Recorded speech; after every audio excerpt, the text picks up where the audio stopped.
Well, howdy there, Internet people. It's Belle again. So today, we're going to talk about a question on judges legislating from the bench and Trump. Well, we have a question today that we definitely need to pay attention to. Can you at least agree that these activist judges are overstepping their bounds? They're supposed to interpret the law, not create it. That's the president's job. They are legislating from the bench instead of letting the president do his job. I know that you disagree with Trump, but you seem to care about the Constitution.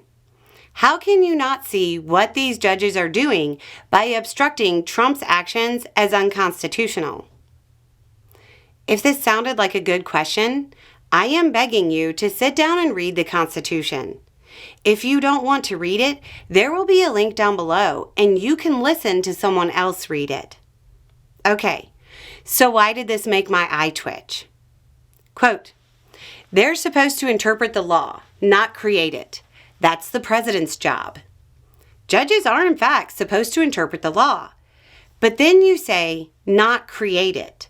That's the president's job.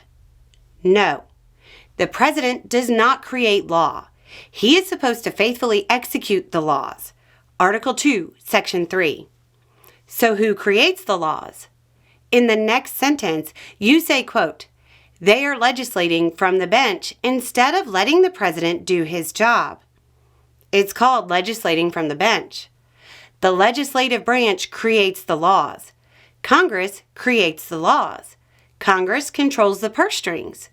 If Congress creates an agency or appropriates funding, the president is supposed to do what Congress says. Notice that in the Constitution, there is no mechanism for the president to fire a congressperson or a judge. But there is a way for Congress to fire the president. Over the last few years, a lot of people have come under the mistaken belief that the president has all the power. Constitutionally, that is not how it's supposed to work. Who has the power? We do. We, the people. How is that power delegated? Through our representatives and senators in the legislative branch. The U.S. Constitution sets up 3 separate branches of government that are supposed to act as checks on another. That's literally how the country was designed as laid out by the Constitution. If you want the president to be all-powerful, you can't invoke the Founding Fathers. You can't claim to love the Republic. And you can't invoke the Constitution.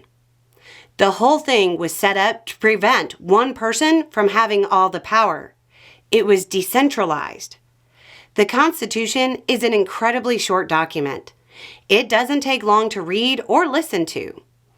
Knowing what it actually says is probably going to be pretty important over the next few years. Anyway, it's just a thought. Y'all have a good day.